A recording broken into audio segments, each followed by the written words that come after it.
नमस्कार। मैं doctor PC आचार्य, सह आचार्य हिंदी विभाग, डॉक्टर बी.आर. अम्बेडकर राजकीय महाविद्यालय श्री गंगानगर से आपके समक्ष उपस्थित हूँ।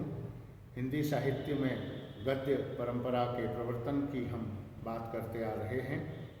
उन्हीं व्याख्यानों को आगे बढ़ाते हुए हम आज बात करते हैं भाषा और शैली के अलावा लेखकों के दृष्टि क्षेत्र और उनके मानसिक अवस्थान की। भारतेंदु हरिश्चंद्र तथा उनके समसामयिक लेखकों में जो एक सामान्य गुण लक्षित होता है वह है सजीवता या जिंदादिली।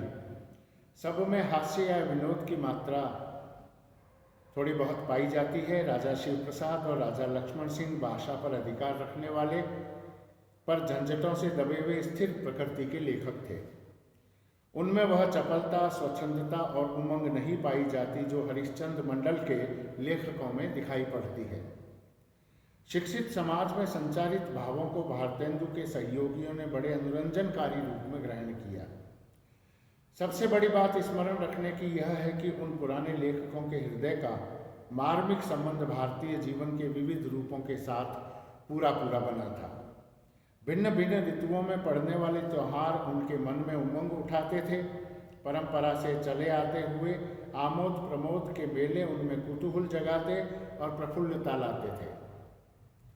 आजकल के समान उनका जीवन देश के सामान्य जीवन से विच्छिन्न न था। विदेशी अंधड़ों ने उनकी आंखों में इतनी धूल नहीं झोंकी थी कि अपने देश का रूप और रंग उन्हें सुझाई ही न पड़ता। काल की गति वे देखते थे, सुधार के मार्ग भी उन्हें सूझते थे, पर पश्चिम की एक एक बात के अभिनय को ही वे उन्नति का पर्याय नहीं समझते थे। प्राचीन और नवीन के संधि स्थल पर खड़े होकर वे दोनों का जोड़ इस प्रकार मिलाना चाहते थे कि नवीन प्राचीन का प्रवर्धित रूप प्रतीत हो, न कि ऊपर से लपेटी हुई वस्तु। विलक्षण बात यह है कि आधुनिक गद्य साहित्य की परंपरा का प्रवर्तन नाटकों में हुआ। भारतेंदु के पहले नाटक के नाम से जो 2-4 ग्रंथ ब्रज भाषा में लिखे गए थे उनमें महाराज विश्वनाथ सिंह के आनंद रघुनंदन नाटक को छोड़ और किसी में नाटकत्व न था। हरिश्चंद्र ने सबसे पहले विद्या सुंदर नाटक का बंगला से सुंदर हिंदी में अनुवाद करके संवत 1925 में प्रकाशित किया। इसके पहले वे प्रवास नाटक लिख रहे थे पर वह पूरा न हुआ। उन्होंने आगे चलकर भी अधिकतर नाटक ही लिखे। पंडित प्रताप नारायण और बद्री नारायण चौधरी ने भी उन्हीं का अनुसरण किया। खेद के साथ कहना पड़ता है कि भारतेंदु के समय में धूम से चली हुई नाटकों की यह परंपरा आगे चलकर बहुत शिथिल पड़ गई। रामकृष्ण वर्मा बंग भाषा के नाटकों का जैसे वीर नारी, पद्मावती, कृष्ण कुमारी अनुवाद करके नाटकों का सिलसिला कुछ चलाते रहे।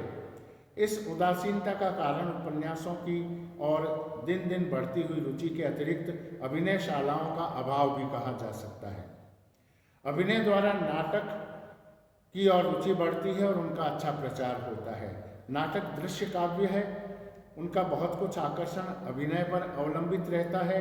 उस समय नाटक खेलने वाली जो व्यवसायी पारसी कंपनियां थी वे उर्दू छोड़ हिंदी नाटक खेलने को तैयार नहीं थी। ऐसी दशा में नाटकों की और हिंदी प्रेमियों का उत्साह कैसे रह सकता था।